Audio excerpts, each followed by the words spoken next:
Hello, Louisiana College students. Today is part 2 of starting the conversation. We are going to continue the conversation today. If you were with us for part 1, we heard from peer support specialists on things like trauma, self-care, and mental health crisis, resiliency, and change. If you weren't with us, my name is Angela Lorio. And we are putting this on. This is LAPAC, Louisiana Peer Action Advocacy Coalition. And we are the professional organization for peer support specialists in Louisiana. And a peer is somebody with lived experience, meaning we're not a doctor, therapist, counselor, professor, telling you what to do. We're simply somebody who has been through something you may be going through now. We've had mental health challenges or substance use challenges. We've come through it. We're on the other side. We were trained by Office of Behavioral Health, and we are now certified peer support specialists. And I'll tell you a little bit more about the profession at the end of the presentation. But as I said, my name is Angela, and to tell you a little bit about myself, in case you weren't with us for part 1. I am from New Orleans originally. I moved to Baton Rouge about a year after Katrina, and I met my husband, so I decided to stay. I have a son that has special needs. He was born 1 pound, 12 ounces. So went through a lot, myself. You'll hear a little bit about my story as we go. Having a child that was in NICU for 5.5 months, you go through some stuff.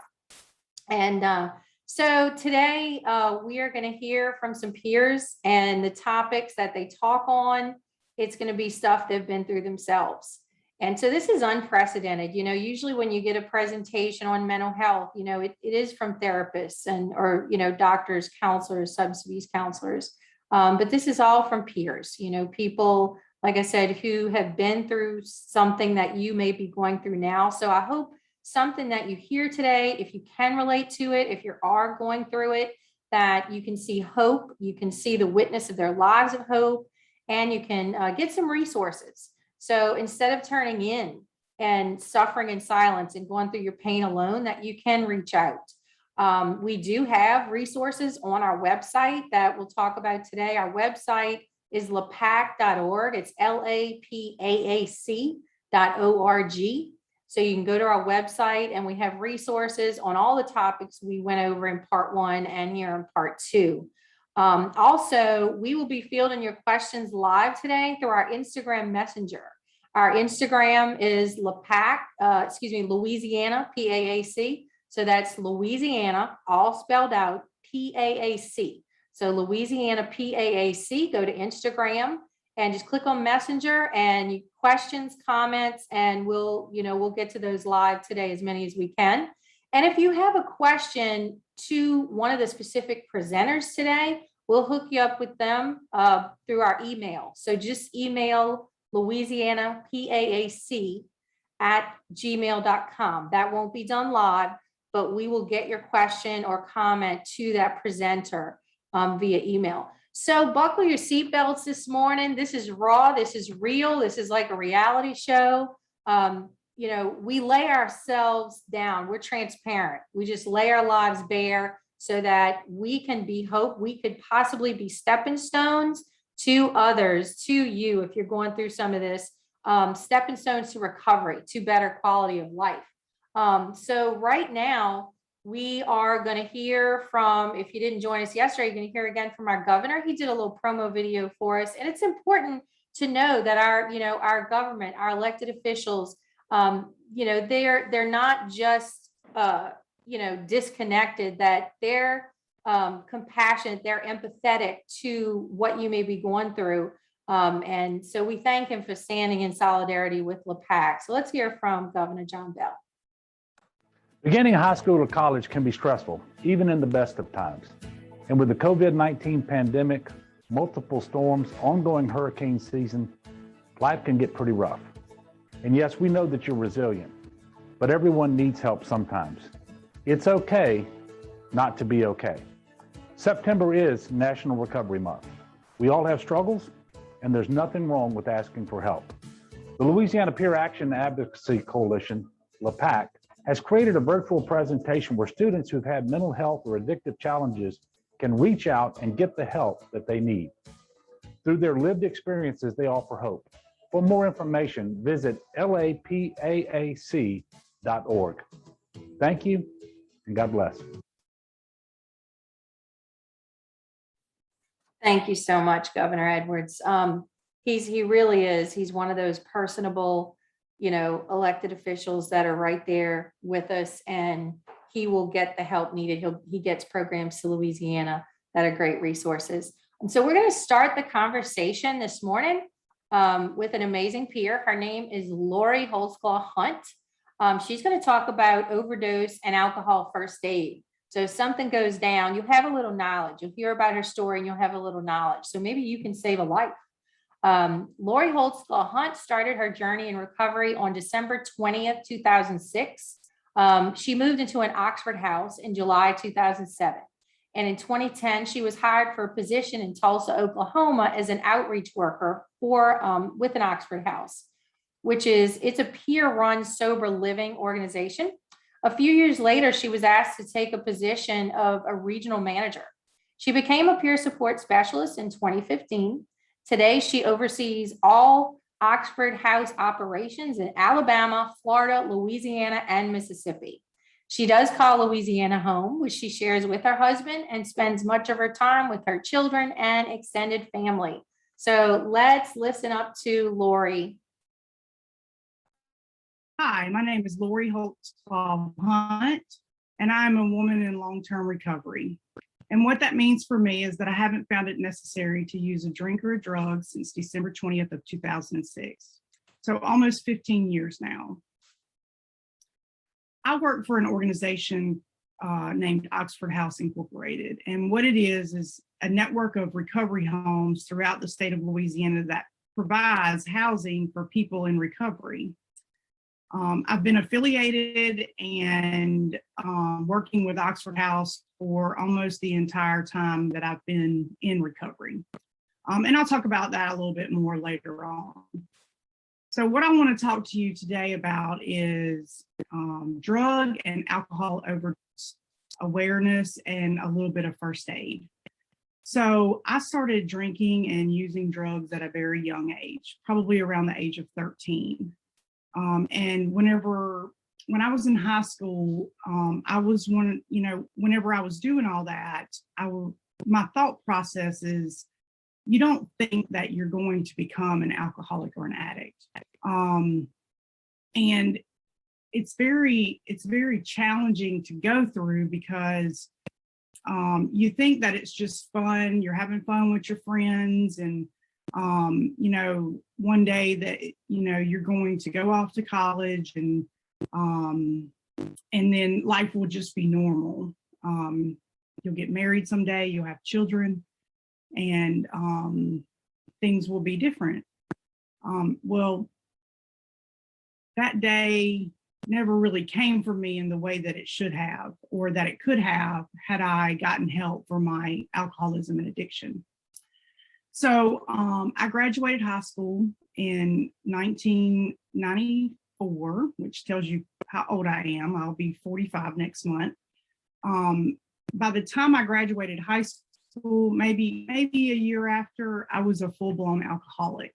But I thought that it would change. I still thought that it was fun, and I was having a lot of good times with my friends.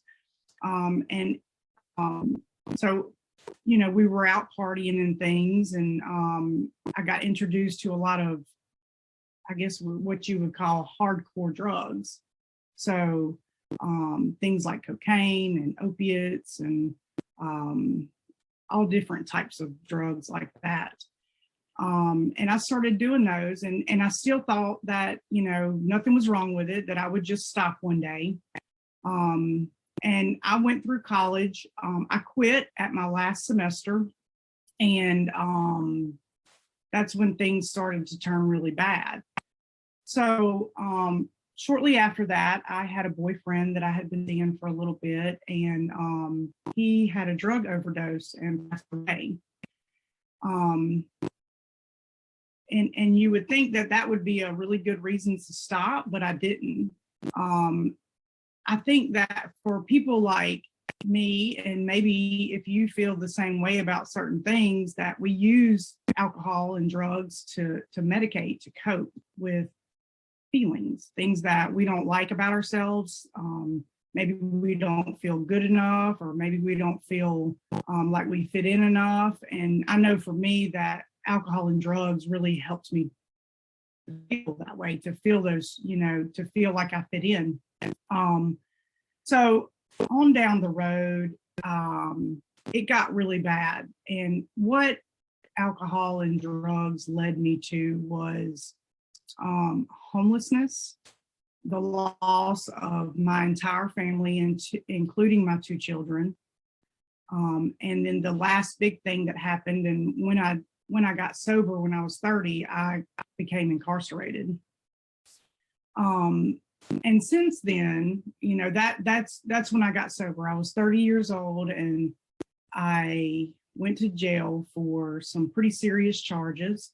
And I realized then, after terrible, terrible consequences, that this is not the life I wanted to live. And so I finally reached out for help. After I got out of jail, I spent 8 months in jail. The year before jail, I was homeless for a year. And none of these things are things that I wanted for myself. And I never thought that I was going to end up like that. But it's just the way that it happened. And so when I finally stopped fighting, and the fact that I had a problem with alcohol and drugs, I was able to get the help that I needed. And when I got out of jail, now I've been to treatment, so I didn't just go to jail and realize that I had this drug and alcohol problem. This is something that built up over a period of years. So, probably from the time I was 20 years old to the time I was 30 years old, I was in and out of incarceration. I was in and out of treatment centers and detoxes. And it led to this point in my life where I felt like I had dug my hole so deep that I didn't have any other choice but to get help. But I think that that's where a lot of young people go wrong, is that they keep digging that hole, and that's something that you don't have to do. You can get help before then.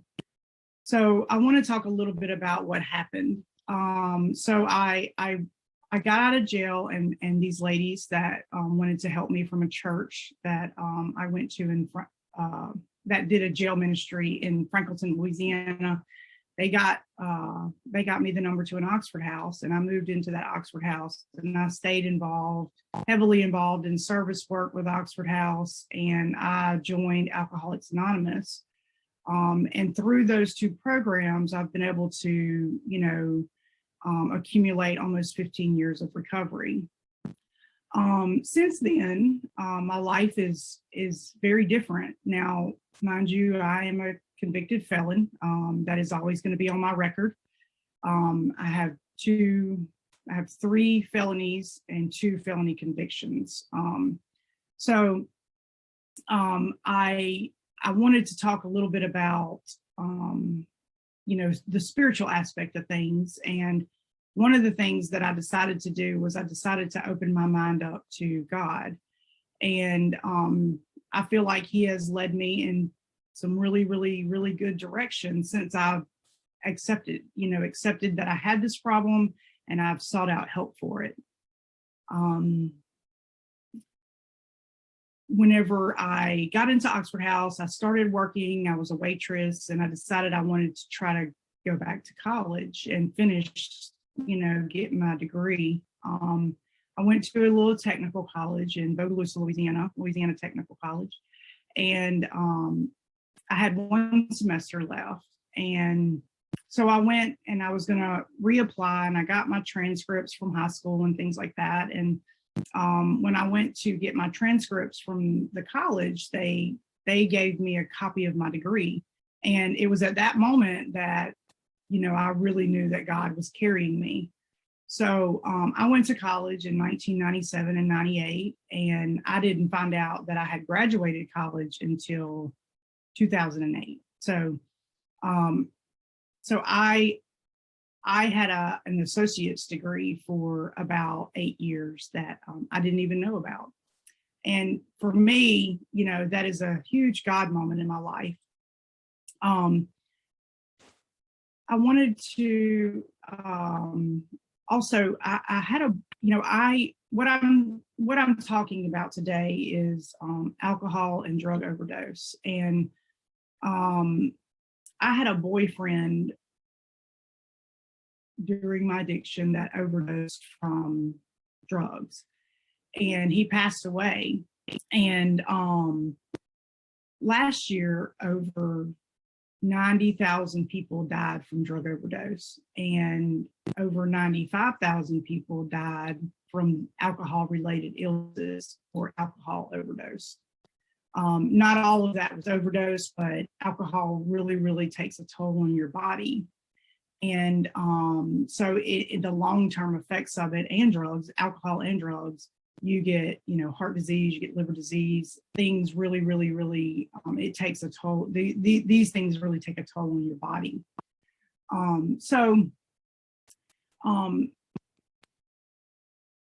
A little bit more about my life today. I have a really, really, really good life today. I got married last year. I married a police officer, which is a very interesting, different type of couple.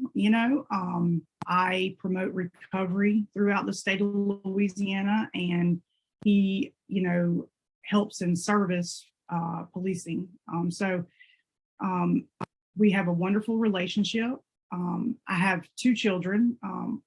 My son, who is 26 years old now, we have a wonderful relationship. And because of the consequences of my addiction, I ended up having to give my daughter up for adoption. She turned 15 years old this year. But life is good today. But it doesn't always turn out for everybody that way. People die every day, and I see a lot of drug overdoses from people that come into, recovery, and they go back out and they think they can do the same thing that they did before, or the same amount, and they do it and they die.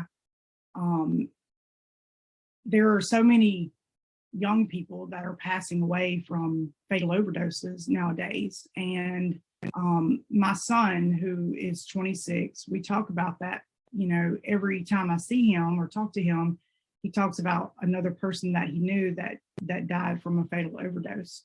And I want to say, so a couple of years ago, I got this challenge coin from the Executive Office of the President of the United States, and I'm going to kind of hold it up where you can see it a little bit. That's really pretty. But on the back of it, it says, "One voice for those we have lost, for those in recovery, and for those who suffer."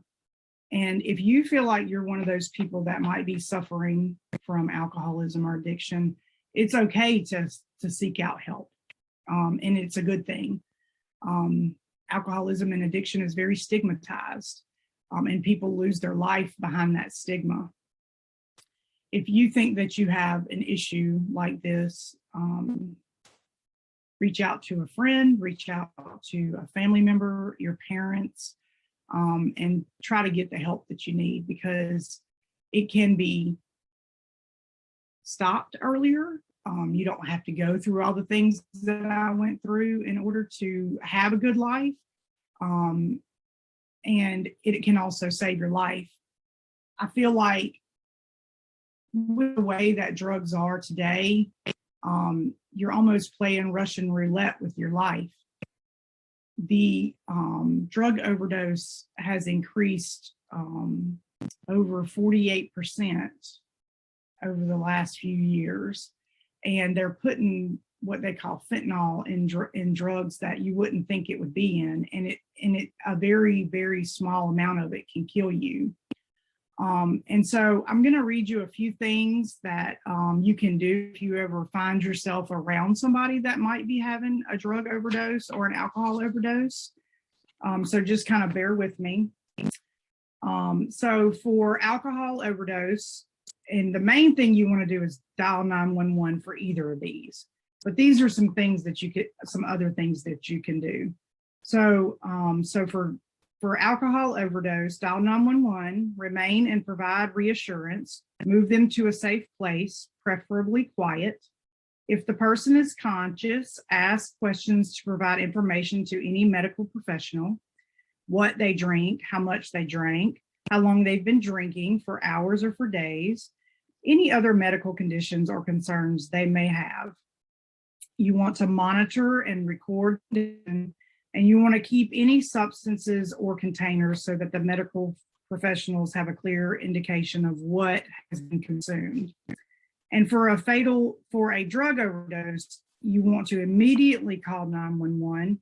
In case of opioid overdose, administer naloxone if available, begin CPR if necessary, and collect any drugs or pills and give them to the EMTs when they arrive.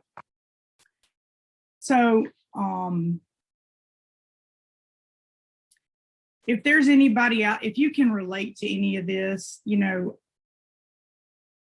as a young person, it was really hard to talk to people about my problems. And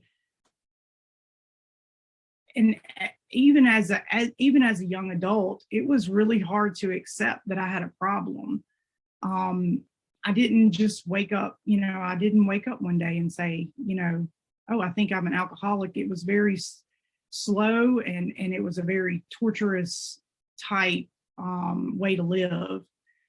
So if you have any feelings that you may be or have a problem with drugs or alcohol, my advice to you is to try to get help as soon as possible. The faster you start the recovery process, the quicker you'll be able to be sober and have a good life. So that's all I have for you guys today. My name is Lori, and I am recovered. Thank you. Thank you, Lori, so much. As I mentioned, this takes a lot of courage. If you've ever had to get up in front of your professor or your class and talk about yourself, you remember how hard that was, just to talk about yourself. Imagine sharing the biggest struggle you've had, the hardest time, the darkest time you've been through. But that's our passion. That's what peer support specialists do. Is you've seen it right here. We lay ourselves out, say there's hope, and to get help. She said something, do not lose your life over stigma. This is why we're doing this, to reduce the stigma, to talk about it, you know, so that people aren't afraid, you know, oh, my reputation, you know, so on and so forth, but not to lose your life over the fear of that stigma. Let's put up a poll right quick and just take a few seconds to answer this poll. Would you know what to do if someone with you is experiencing an overdose? Yes, exactly what to do. Kind of, at least call 911. No, I don't know what to do. Or I don't want to get involved. And you could answer it as if you didn't hear what you just heard, or, you know, now you actually know a little bit of what to do. Go ahead and click that. And then we're going to put the results up. And it's, you know, 90,000 overdoses last year, people dying, and 95,000 alcohol related deaths. You know, this is where the rubber meets the road. This is why we need to talk about it. So let's see if we got those results from the poll. All right, great. 33%. Yes, I know exactly what to do. Awesome. Kind of would at least call 911. So absolutely, you know, calling 911, not having that fear of what's going to happen to me. And remember, there's a Good Samaritan law, okay, that protects you. You're not going to get arrested for calling 911, okay? But, you know, Lori was somebody who's been there, done that, went through it. And now she's the regional manager of a national organization. You don't have to keep digging that hole. Like she said, you're never past the point of no return. Okay. You can turn it around.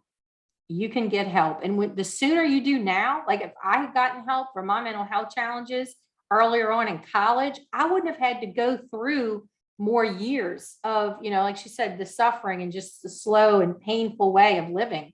And just a quick question, we are fielding your questions live through Instagram. How do I get into an Oxford house? Do I have to be homeless? That question is, what you do is go to oxfordhouse.org. And there's actually an application. So there are some requirements, but you just go to that website, oxfordhouse.org, fill out an application, and that'll tell you, what are the requirements to get into a house. But good question. And, to think of this as if you get help now when you're in college, you're not going to be way out there, have the long-term effects, be in jail, have to go through reentry into society, if you will. This is the time to do it. Don't be ashamed. It doesn't make you broken or less than. It's going to give you a quicker avenue to, following your dreams, achieving your degree, getting your profession you want, getting hired at the company you want. So, all right, next we're going to have a quick clip. We want to thank you again, Lori. This is D1. He is a rapper appointed by the governor to a statewide committee on the success of Black men in Louisiana. D1 is going to talk about some pain. What's up, y'all? My name is D1. For those who don't know, I like to introduce myself. I'm a hip hop artist from New Orleans. I'm a proud graduate of LSU in Baton Rouge, and I'm actually a former middle school teacher turned hip hop artist. And now I've been able to travel all over the world and reach people through my gift, right, of being a rapper. I want to talk to y'all about pain, because pain is something that I know we all experience and we can all relate to. Don't ignore your pain, but also don't allow your pain to defeat you. Your pain is supposed to actually motivate you and propel you towards your purpose. Without pain, we wouldn't know what joy felt like. So anything that you've gone through, it's up to you to decide to use that, to deal with that pain, but to use it. Let it motivate you to be a better version of yourself. Because if it didn't kill you, then it was meant to motivate you. Once again, if you are watching this, that means that your pain has not killed you. Therefore, it was meant to motivate you. So I want y'all to know that I've been through a lot in my life. Even Hurricane Ida just hit. My parents lost their house, y'all. My sister, she got flood water all in her house. My grandfather almost lost his life. He was a few hours away from that, and I had to come down and get him, thankfully, in time. He's 91 years old. In my career as an artist, there have been a lot of people that say, D1, man, you're not gonna make it, man. We don't believe in you. D1, you cool, but you're not it. You know what I'm saying? And I've constantly been the underdog and had to prove people wrong. Even my new single that I have out right now, I used to be an intern for this guy, The Game from Los Angeles. I used to be an intern for him back when I was in college. And I went from an intern to now having him featured on one of my songs. So from an intern to a collaborator. There's a lot of full circle moments that I've seen in my life that have let me know that that pain that you experience on the front end of not being good enough, not fitting in, being told that you messed up too many times, you've made too many mistakes. Whatever that pain is that you felt on the front end, losing loved ones, messing up a big opportunity, that pain is all part of our story, yo. And I'm sitting here smiling because I know how y'all story is gonna end. As long as you don't let that pain break you, that pain is gonna make you, and it's gonna push you closer to your purpose, all right? Like I always say, be real, be righteous, and be relevant, you heard me? 3 is up. Y'all enjoy the rest of y'all school year, and just know I'm always here for y'all. My social media is at D1 Music, D-E-E, the number 1 music. And you can check my music out on all streaming platforms. Please check it out. It's just D1, D-E-E dash the number 1. All right? Peace. I love y'all. April 10th, I wrote this rhyme down. That's my birthday. All right. Thank you, D. If you didn't hear him yesterday, we wanted to play him again. He uses his gift of music. He was an educator as well. So he knows how important it is. And he wanted to speak about that to get help now, just to encourage that. And I had another question on Instagram. What if there's not an Oxford house near me and I need help? That's a great question. There's an awesome resource in Louisiana called Atlas, and it is an addiction treatment locator. And it is set up, you go to treatmentatlas.org. This is on our website. All these resources are on our website, treatmentatlas.org. And you can you can do an online assessment, and it immediately will show you the closest place to you in Louisiana to get treatment. So that's a huge, great resource. Thank you again, Lori. Thank you, Dee. We're going to continue the conversation with Jason Blackburn. He's going to talk about bullying. Jason Blackburn is a resident of Gretna, Louisiana. He began his career in peer support in 2015, working with an assertive community treatment team. It's called ACT teams. Jason began facilitating trainings for RI International and the state of Louisiana in 2016 and has trained hundreds of peer support specialists. He has lived experience with and in his long-term recovery from substance use, incarceration, peer trauma, bullying, and sexual trauma. So he's got a real story, y'all. So listen up to Jason. Hello, my name is Jason Blackburn, and I'm a peer support specialist. I'm also a survivor of bullying. I'd like to tell you a little bit about my story today. When I was very young, starting about the second grade, I began to experience bullying. Second grade, parts of third grade, the bullying manifested itself. It was very verbal, people talking down to me. I had gained a bunch of weight. And so the way people treated me became very not nice. I was made fun of because of this weight gain. As time progressed on and I moved into the fourth grade, the bullying changed. It became physical. I had a bully who not only would he verbally attack me, but he would also physically restrain me during recess. As time went on and I moved into high school, the bullying changed again. It was more indirect. How people reacted when they were around me. There wasn't really any verbal component, even though it did happen from time to time. And just the way people reacted when they were around me or near me, it made me feel very isolated, very alone, not like I had many friends. I didn't feel like I was accepted while I was in high school. And as this progressed, once I got out of high school and I moved into my college years, the effects that this bullying had on me, the lack of self-esteem, lack of self-worth, not really appreciating myself for who I was and what I was capable of being able to do. I began to seek out other ways in which to try to fit in and be accepted. And what that looked like for me was I began to move into the realm of substance use, drinking, drug use, in an effort to not only feel comfortable in my own skin, but to be accepted amongst my peers. This led to a number of consequences that I experienced, from DWIs to incarceration.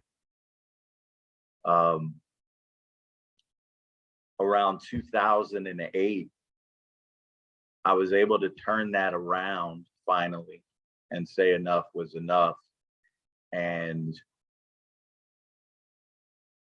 I became a part of a program in which I was able to find recovery, not only from my substance use, but to begin to heal from the wounds that were caused as a direct result of the bullying. Today, I do have self-worth. I do have self-esteem. I am comfortable in my own skin. And that is possible for anyone. Around 2015, I was able to become a peer support specialist. And that's what allows me to be here today with y'all. I'm able to use this experience to assist others in finding their own path.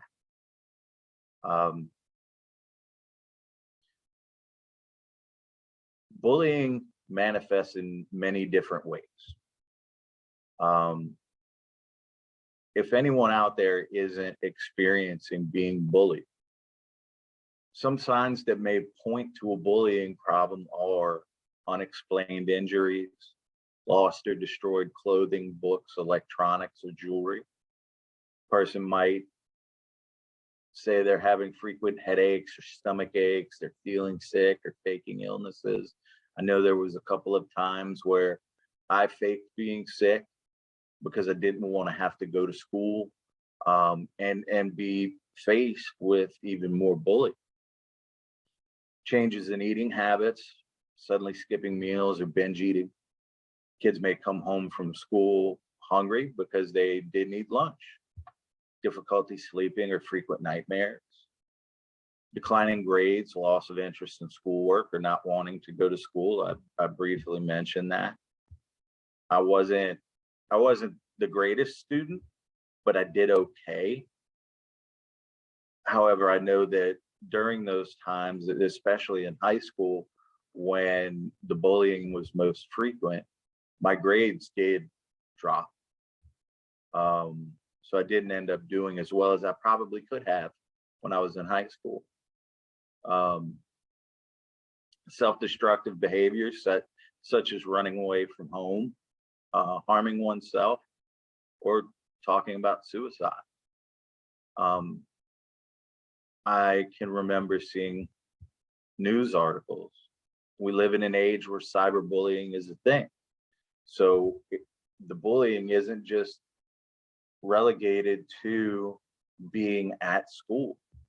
We have all these social media platforms where a person's peers or the people that are around them, either in school, grades above them, grades below them, people they come into contact with on a daily basis, can be in constant contact with a person 24/7 through Facebook, Twitter, Snapchat, Instagram, whatever the case may be.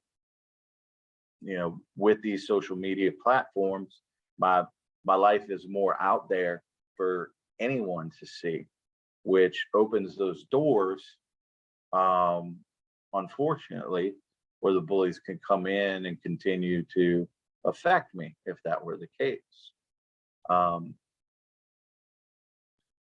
If you know someone in serious danger, don't ignore the problem. You can get help too.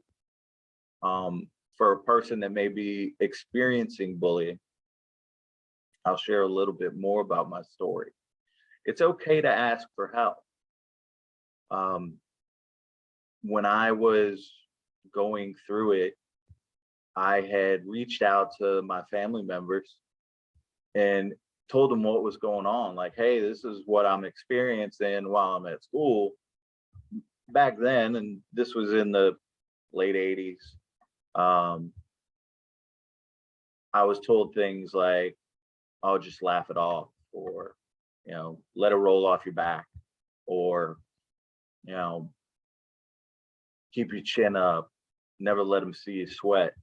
Those kinds of things.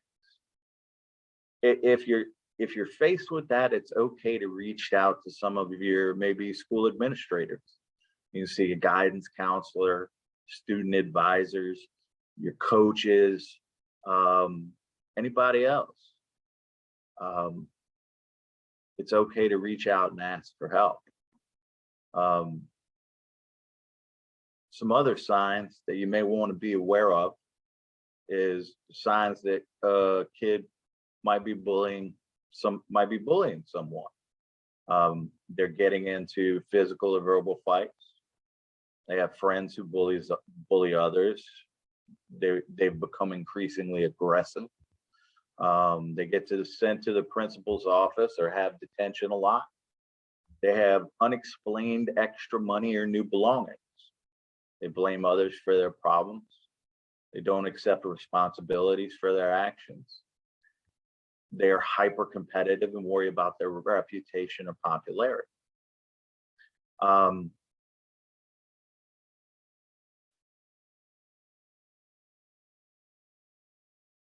When I got older and I moved into my college years, all of the effects, the lasting effects of this bullying really took a toll on me. I began to drink a lot. I began to use substances in an effort to make up for that lack of self-esteem, that lack of self-worth, and in an effort to fit in or to be wanted, to be accepted. This led me to a very dark road, which included incarceration, alienating my family. But I choose not to live that way anymore. Around 2008, I was able to change that path in my life. And that's how I'm able to be in front of you today as a peer support specialist. A little bit more information, why kids don't ask for help. Statistics show that only 20% of school bullying incidents were reported. Most kids don't tell adults because bullying can make a person feel helpless. They may want to try to handle it on their own to feel in control again. You might fear being seen as weak or a snitch. You may fear backlash from the person that bullied you. A lot of times I kept quiet because I didn't want to face the repercussions of, what may happen to me from the bully as a direct result of saying, hey, this is what happened to me. Bullying can be a very humiliating experience. Person may not want adults to know what is being said about them, whether it is true or false. May also fear that adults will judge them or punish them for being weak. That is a possibility. Kids who are bullied may already feel socially isolated.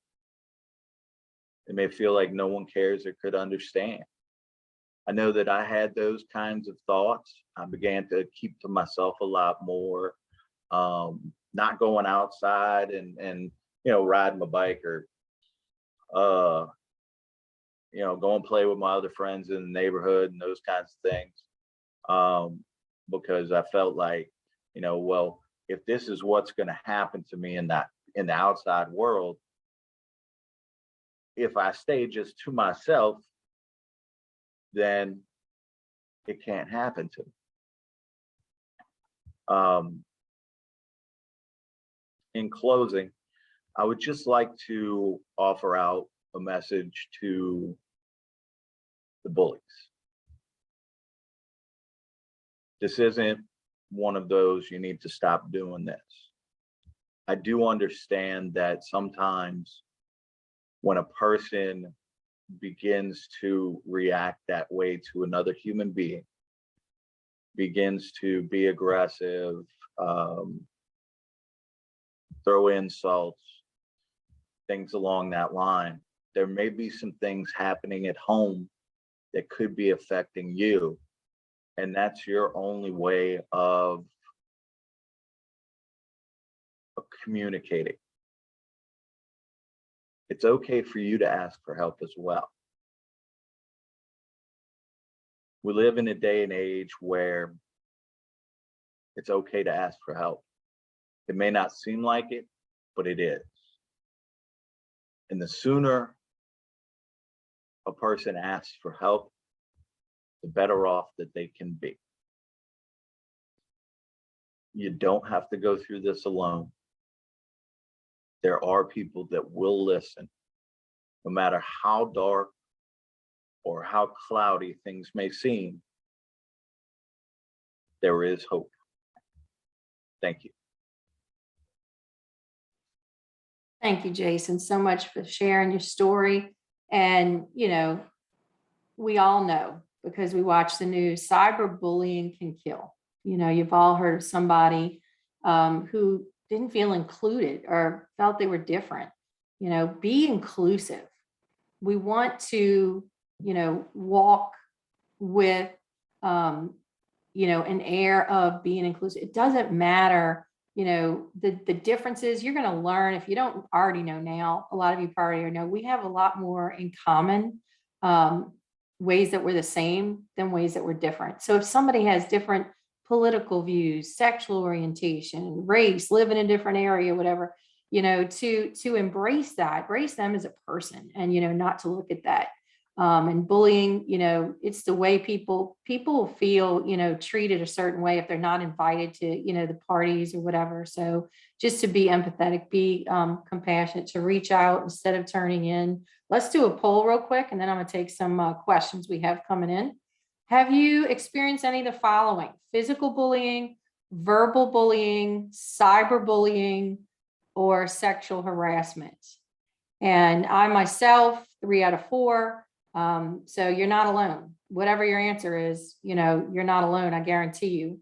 And just take a minute, answer that, and let's see if we can pull up the results right quick of our poll. So here we go. Verbal, everybody. That's, half. Cyberbullying, and then sexual harassment. Speak up. Speak up. It is better to speak up than to end up turning to drugs or alcohol or in on yourself, wanting to harm yourself. And when you speak up, it's not just for yourself, it's for other people who might be harmed after you as well. So to think about that. Question real quick: how do I help a friend who's not coping well in regarding to bullying? I feel like I've tried to communicate, they're not talking about it. Open communication is the key. Address the warning signs head on, be empathetic, offer help to them. Walk with them to the campus counselor. I think Jason mentioned that too. Walk alongside them, where they're going to go talk to somebody. What if I see somebody being bullied, afraid to take a stand? I just encourage you to take a stand, to be empowered, stand alongside that person. All right, real quick now, we're going to, if you weren't with us yesterday, a clip from Congressman Graves from Washington, D.C., standing with us in support. Congressman Graves. Hey, I'm Congressman Garrett Graves. Louisiana has been through some incredible challenges over the past few years. And of course, the most recent was Hurricane Ida, where you had some of the strongest winds that have ever come ashore in the state of Louisiana. Incredible storm surge, huge rainfall. And you can imagine the devastation that people feel when something like that happens. Your roof's blown off, all of your things have been saturated and underwater. And a lot of times people just feel helpless. But one of the greatest things about people in Louisiana is that when people are in need, we all come together. Complete strangers will come in and help to clean things up, clean things out, and rebuild. Sometimes in our personal lives, we'll have a similar situation. You may be challenged with the COVID pandemic. You may be challenged with just being overwhelmed from being in a new school, or some of the subjects you're dealing with, or relationships with friends, or maybe even the loss of a loved one. And you know what? It's another opportunity to receive help from some great folks in our community. So those of you that are struggling with challenges like we all do in our lifetime, just know that there are resources, there are people out there that are willing to help. So I'd urge you, look around for those resources, look around for those people to talk to, because at home in Louisiana, we are such great people and there's never strangers. So reach out, get some help, because we're all going to need it at some point in life. Y'all take care. Thank you, Congressman Graves. We appreciate that message. We're going to continue right along with the conversation with Haley Jones. She's going to talk about coping with anxiety. Haley's from Oak Grove, Louisiana. She became a peer support specialist in 2019. She works at Louisiana Transitional Center for Women. It's a prison in Madison Parish. She works with the State Targeted Response Program, which offers 6 months intensive substance abuse treatment for women in prison. She's contracted with the Department of Corrections in conjunction with the Medication Assisted Treatment Program in correctional facilities. Her passions include educating and guiding individuals on multiple paths of recovery programs, harm reduction methods, engaging in healthy activities, and getting involved in her community. Listen up for Haley. Here's her story. Hey, my name is Haley Jones. I'm a certified peer support specialist. I'm someone in long-term recovery from addiction. I also am challenged with ADD and anxiety. What is anxiety? It's a feeling of worry, nervousness, unease, typically about an intimate event or something with an uncertain outcome. Basically, to me, it's just something. I'm fearful of the unknown, or I have a lot of social anxiety. Being around people or crowds, or just I get very overwhelmed. I get kind of a sick feeling in my stomach. And having to deal with that instead of isolating. And I know in school and in college especially, there's periods of times I didn't want to go to class. I had a FOMO, fear of missing out. So I would use substance in college, and that is what led me to addiction, because that's the only way I would get out. To cope, I self-medicated for my anxiety.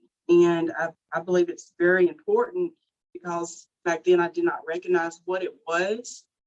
And you need to know the signs and how to cope with it in a healthy way, so you don't go down a path like that, because it was a very destructive and long road. It was very hard.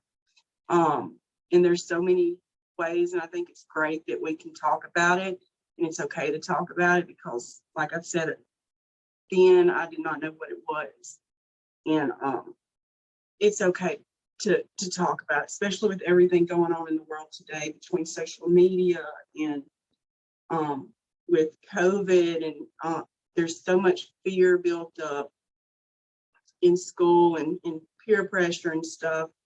I just want you guys to know that it's okay. It's okay to talk about it. You're not alone.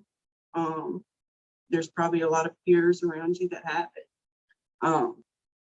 Pretty much everybody has some anxiety at some point in their lives.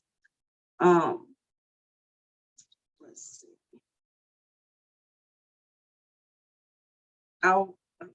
Let's see.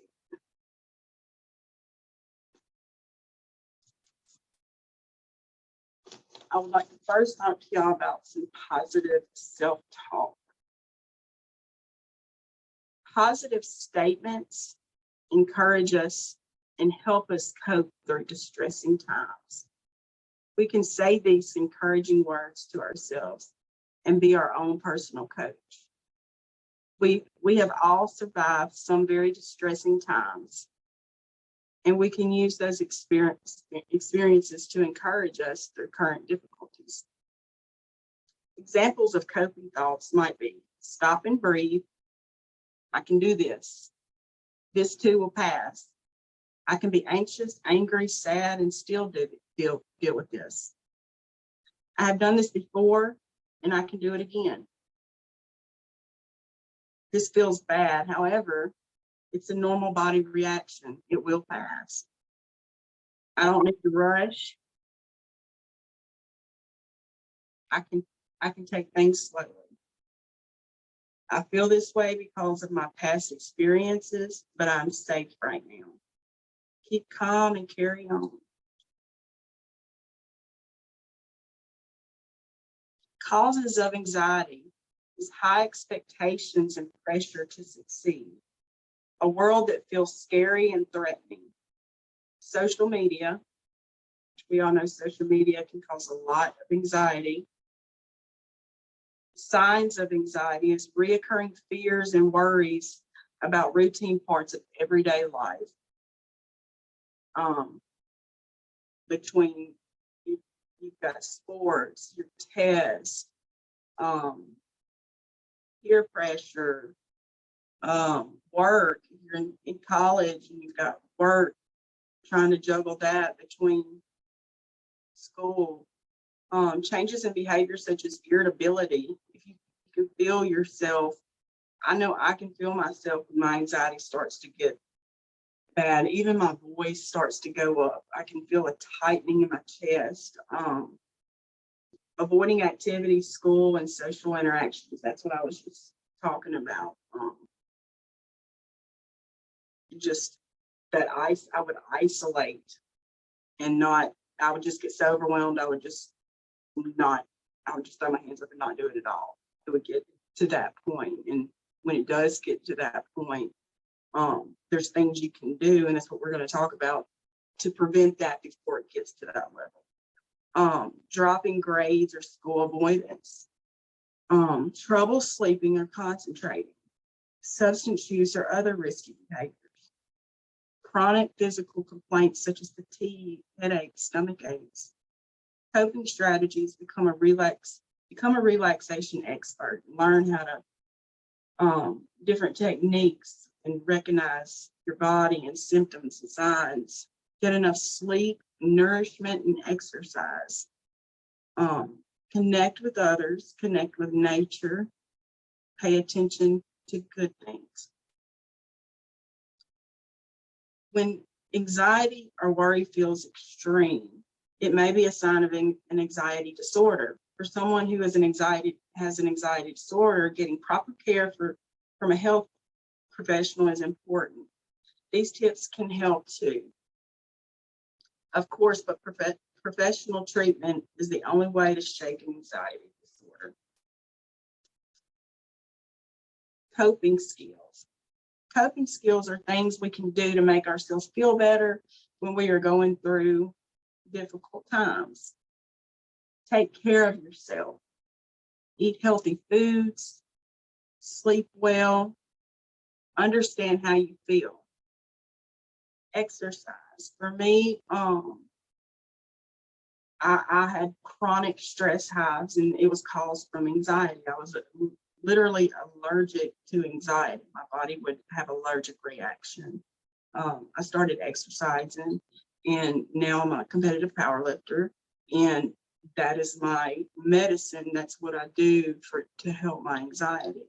And if I don't do that, I eventually will get them again. So riding a bike, yoga, all these different things, just going for a walk are different things you can do. And do things you enjoy. Draw, enjoy nature, laugh, sing, hang out with friends, play a game, watch a movie,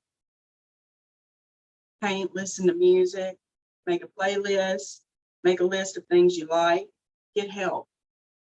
Talk to a friend, talk to a trusted adult, explain, claim it. If you're having anxieties, talk about it, say it. It's better to say it instead of letting it build up and get to a point where you're just isolating. Change your thoughts by using different parts of your brain. Read, write a story or poem, set a goal, learn something new, journal. Keep a positive attitude, make a list of things you like, focus on what you can control. Say positive affirmations. Use a stress ball. Take 10 deep breaths. Helping other people can shift our focus and make us feel better. Perform a random act of kindness.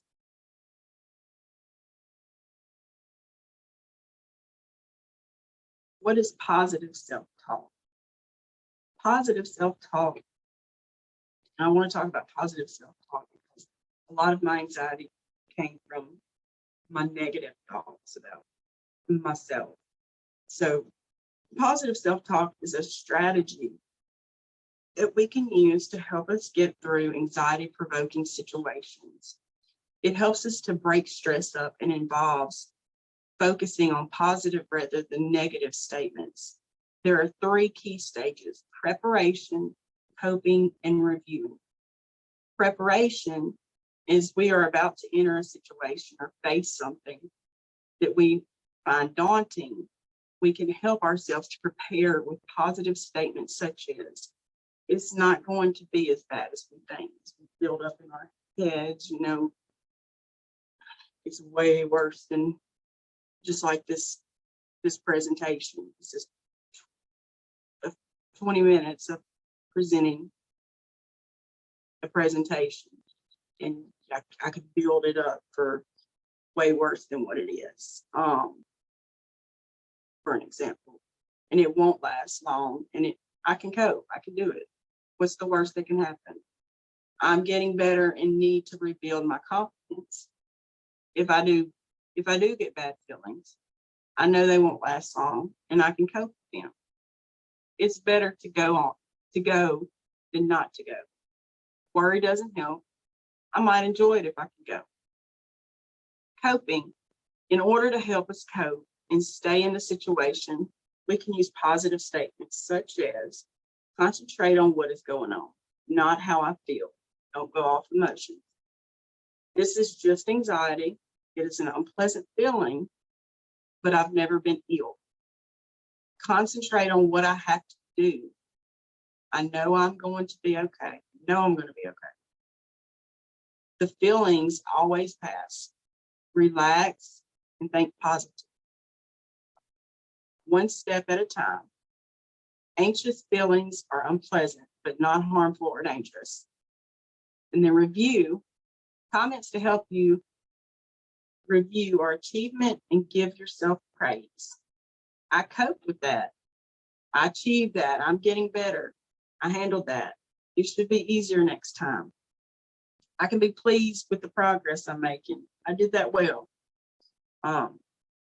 Even when the things don't go according to plan, you should still take time to review the situation and praise yourself for what you have achieved.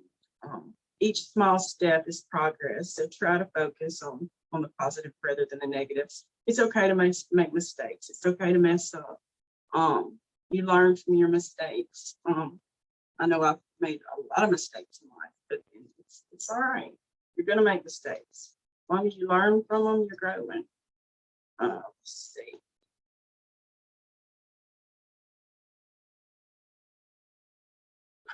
Here are some additional examples of self-talk statements for you to use. Preparation for stress. I've succeeded with these before. What exactly do I have to do? Tomorrow I'll be through it.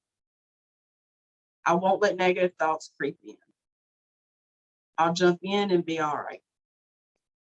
Facing a challenge, okay. I'll take it step by step. I won't rush. I can do this. I'm doing it now. I can only do my best. All you can. It's okay to make mistakes. And coping with fear, relax. Just breathe deeply. There's an end to it. Keep my mind on right now, on the task at hand. Be active. Being active will lessen my fear. Self-congratulations. You did it. I did all right. I did well. Next time I won't have to worry so much.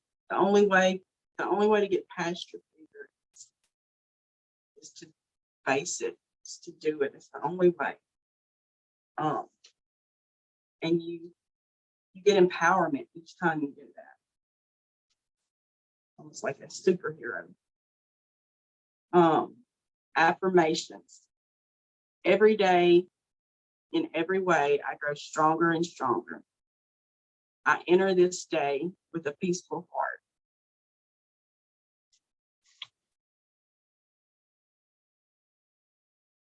So So I just encourage you to get out of your comfort zone. You know, you're always going to have struggles. And anxiety's going to be there, especially with the way the world is today. And like I said, the only way I've learned to face my fears is to put myself out there and do those uncomfortable things. You know, if it's not uncomfortable, there's no growth. So just stay positive, laugh at yourself, enjoy life, and be okay with making mistakes, and learn from them. I want to leave y'all with some quotes. Growth requires courage, strength, and the willingness to go beyond fear. Courage is not having the strength to go on. It's going on when you don't have the strength. Theodore Roosevelt. Thank you, and stay positive. Thank you so much, Haley, for continuing the conversation. She's a competitor powerlifter. I'm telling you, hats off. All those wellness tips were great. Do something you enjoy. It has to be doable or you're not going to do it. Try something new. The best way for me to forget about my problems is to help somebody else. So I know in college, there's a lot of opportunities, get involved in clubs, service. We're going to put up a poll real quick. So just take a second and answer your poll here, coping with anxiety. What are some ways that you deal with anxiety?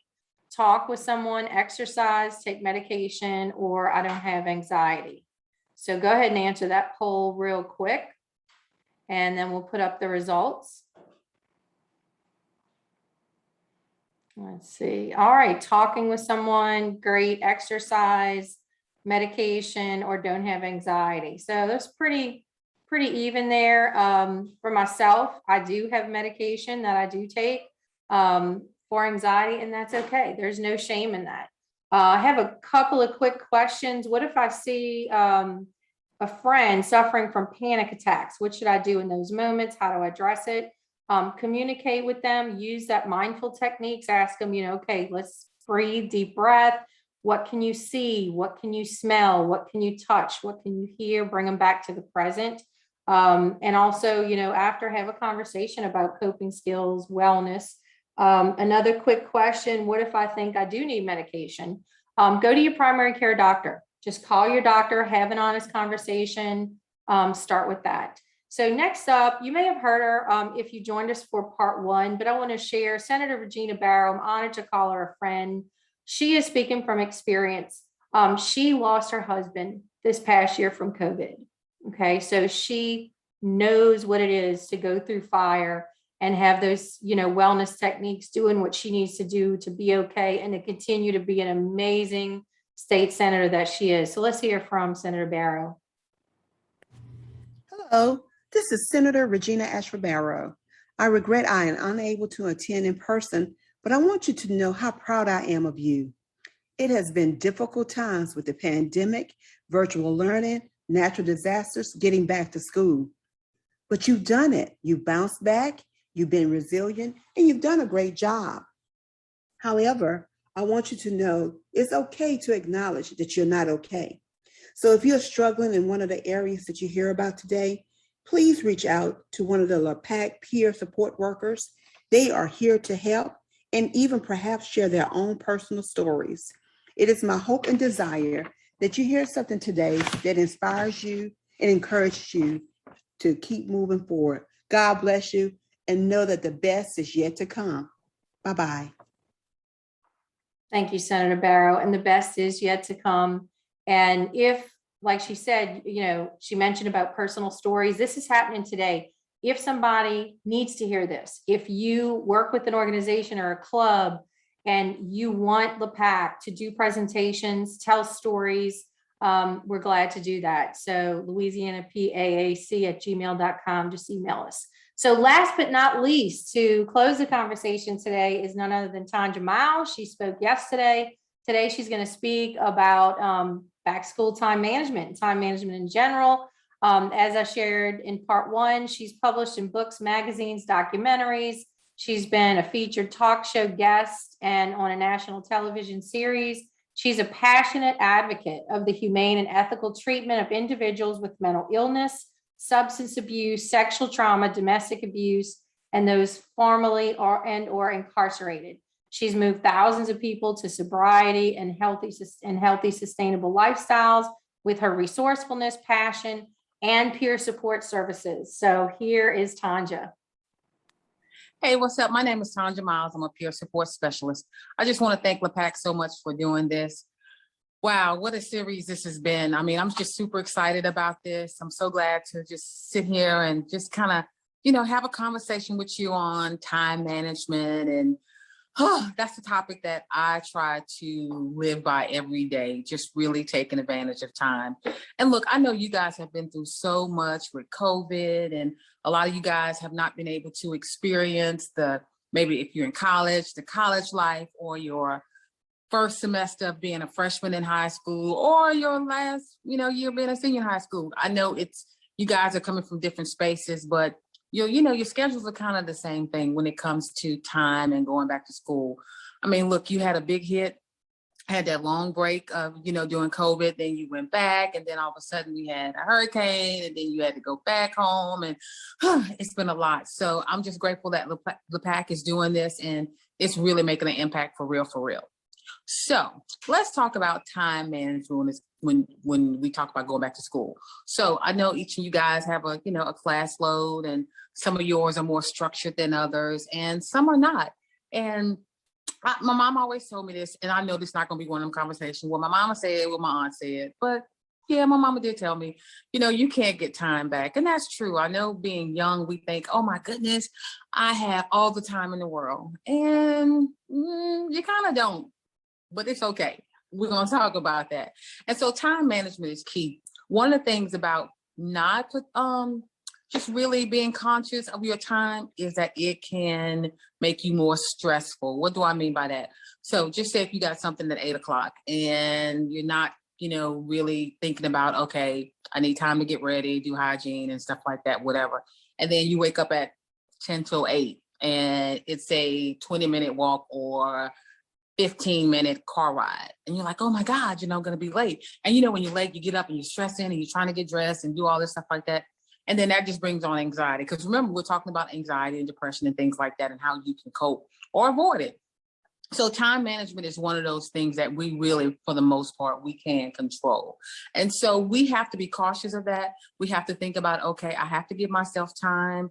I have to give myself time to get ready. I have to give myself time to get there. And look, some spaces you live in, it might be traffic and things like that. So you kind of want to give yourself, time not to rush, because that, again, bring on a whole lot of depression, anxiety, worry, and then you're mad and all this stuff like that. So we're trying to help you reduce that.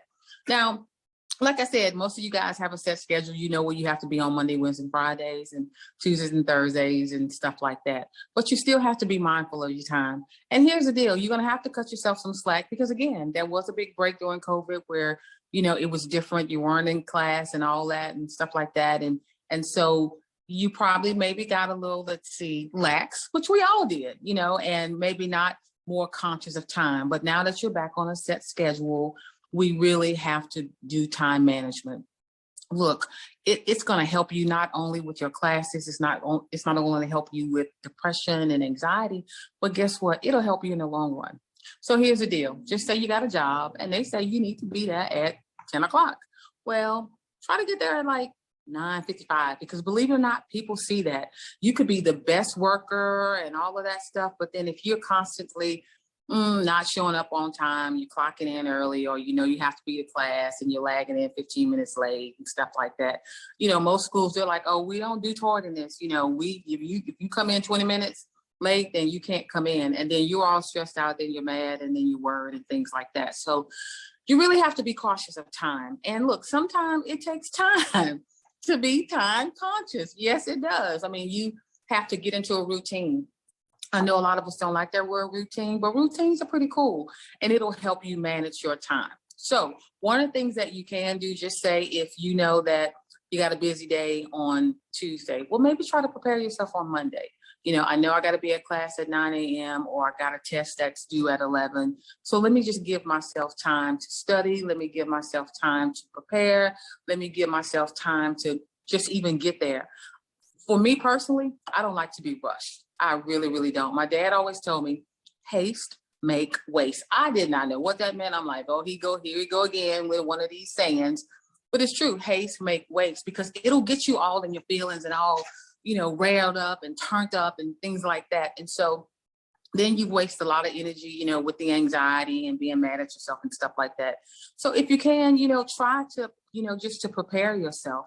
It really, really helps. For me, I'll be all in my feelings because I do not like to be late. My dad was like a stickler. You cannot be late. You cannot be late. That's people see that, not only in your personal life, but in your professional life as well. Your teachers are going to see that, and, your peers and stuff like that. So here's what I do. I always give myself, I have this 15-minute rule. So if I can, I try to be at my destination 15 minutes prior. Yes, 15 whole minutes. Because again, that gives me a chance to maybe like just kind of sit, listen to my music, just kind of chill out. And I know I don't have to rush, to go into that space, or I don't have to rush to get there, because I've given myself 15 minutes to just get there, to make sure I got everything I need, I'm locked and loaded, and I'm ready to go.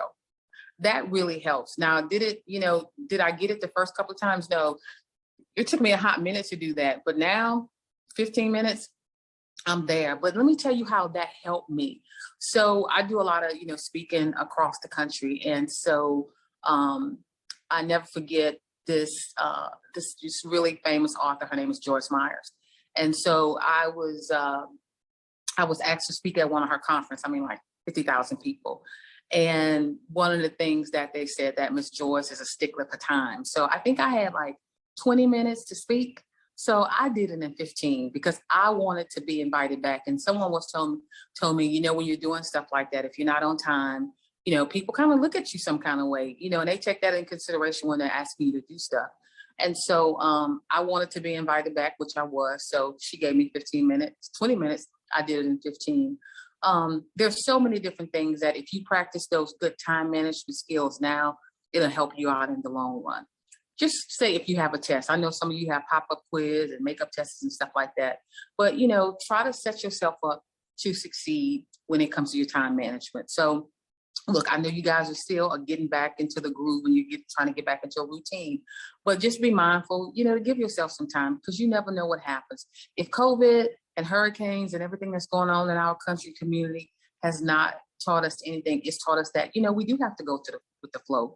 But sometimes if we can manage our time, we need to do that. Stuff is going to happen, but if you can manage your time, then do it. If you got a paper due on, say, Friday, give yourself some time to, study, get that paper done, get it turned in, because things happen.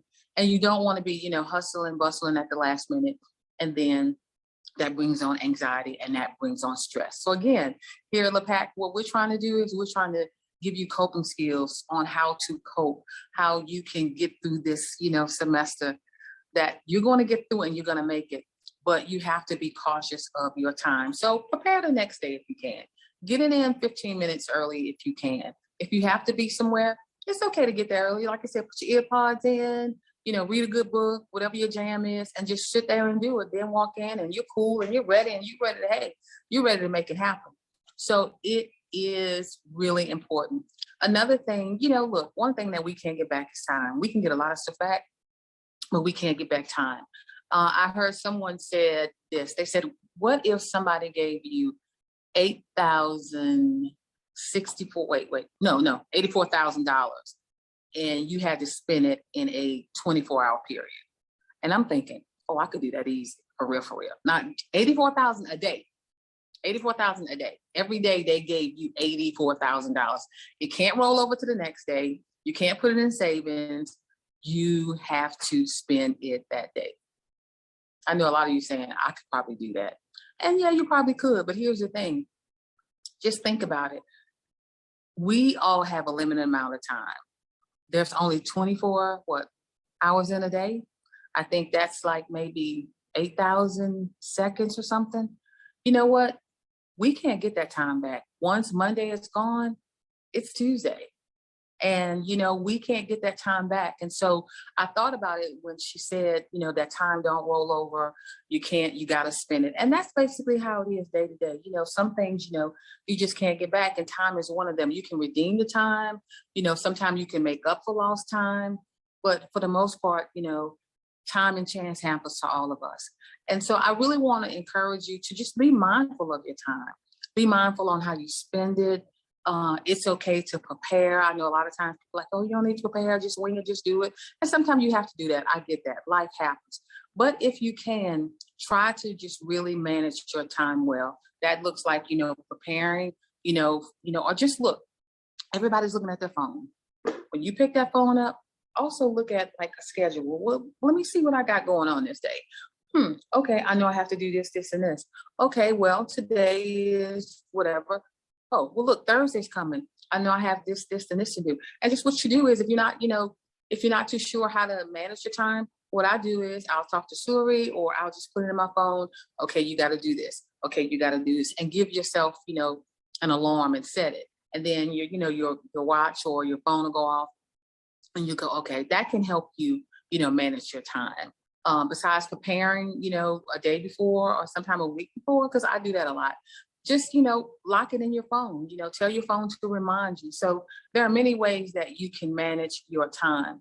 Because look, we want you to have the best experience while you're in school. We want you to enjoy all the curricular activities that we can now. Everything is kind of opening back up slowly. We want you to be cautious, but we also want you to manage your time well, because that will help you relieve some of the stress, relieve some of the anxiety. And look, everybody's kind of been all over the place because of COVID and because of the hurricane and the bad weather and stuff like that. So we want you to give yourself some slack, give yourself some grace, give yourself some space, but manage your time. We talked about routine, get into a routine. Just, every day, if you can, just wake up and give yourself some time just to be present. You hear a lot about mindfulness and things of that nature, or taking your time. And I know the last time I talked to you guys, I was talking about breathing techniques and stuff like that. But, that's how you, manage your time. You manage your time about thinking, okay, I got to look at my calendar. Let me see what I have to do this day. All right, write it down. A lot of times people don't write stuff down and, oh my God, I forgot. And you will forget sometimes. So what I do, I'll just, anytime I have something that's important or something I need to be put on my schedule, I'll always do it then, because 20 minutes later I might forget. Yeah, I probably will. So I have to be mindful that I lock it in right then and there. And then constantly, maybe 3 times a day, just look at my schedule just to make sure I'm on schedule.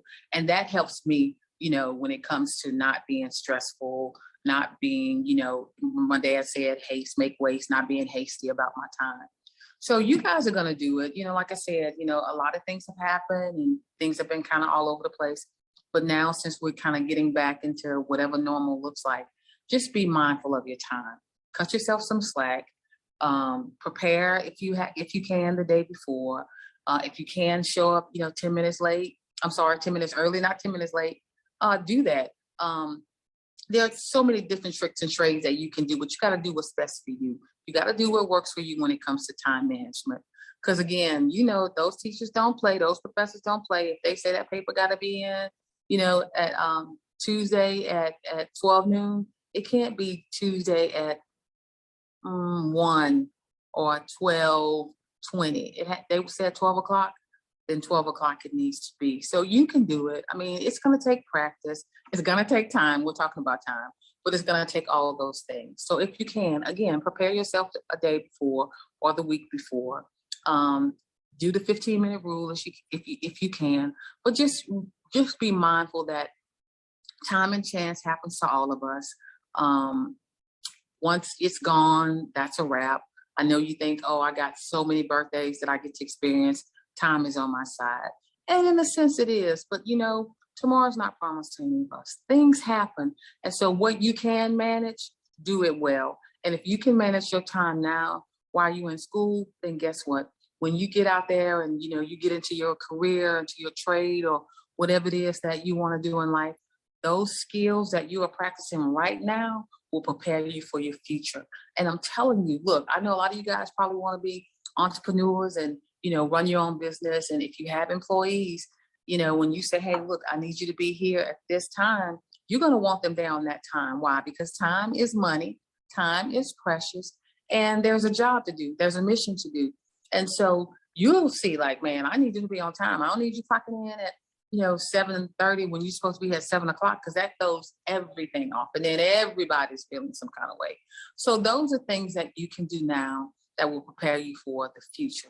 But I'm telling you, the more that you can manage your time, it's going to relieve stress, it's going to relieve anxiety, and it's just going to help you be the best version of yourself. I'm telling you, you can do it. Like right now, I'm looking at my watch because I have so many minutes that I can talk to you guys, even though I can talk all day. But guess what? I have a time restraint. And so I have to be mindful of that, because just like your time is valuable, my time is valuable. And you always want to respect people's time. You always want to do that. And people will be so grateful that you did. I'm so excited that you guys have tuned in and you've been a part of this. And I hope, some of the things that I shared will help you be the best version of yourself, will help you go be great, will make good grades, and just enjoy this beautiful journey that you're on. I really appreciate you guys listening, and I hope something that I said will really help you along the way. All right, later, peace. Thank you, Tanja, so much. She's awesome. I'm so honored to call her a friend. She is amazing, does so many incredible things. So we are so happy you joined us for part 1 and part 2. If you didn't get to watch part 1, go back and do it. All of our presentations are going to be uploaded. So go to lapaac.org, lapaac.org, and you will be able to watch. We had part 1 and 2 for high school, and we have part 1 and part 2 for college. So if you are part of an organization, a club, if you want your class, your school to be able to see this presentation, a friend, pass it on, give them the website, so that, this message can get out. A lot of times somebody watching something by themselves and getting the resource because they're afraid to speak out, it's the best way to do it. You can send the email again if you have a question for one of our presenters, louisianapaac@gmail.com, louisianapaac@gmail.com. If you want LePac to do a presentation or to come and, talk to your company, if you want to employ a peer, email us. We're going to have a job fair towards the end of this year to connect peers with employers. It's an incredible profession. This is a career path. Email us for more information. Go to our website, and you'll see there with Department of Health how you become trained to be a peer. Only requirement is that you have lived experience, that you have been through something, you have a mental health challenge, you've struggled, with drugs or alcohol addiction, and you want to turn your hardest struggle, the things you have been through in your life, you want to turn that around.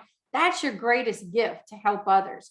So we hope in this series that we have put forth ourselves, our greatest gift, the gift of ourselves, our time, our story, made ourselves vulnerable and transparent to give you hope. We want to be a witness of hope, that there is light at the end of the tunnel, even if you're in your darkest place. And remember, a mental health diagnosis does not define you. You are not broken. You are not less than. You have the same dignity and worth as everyone else.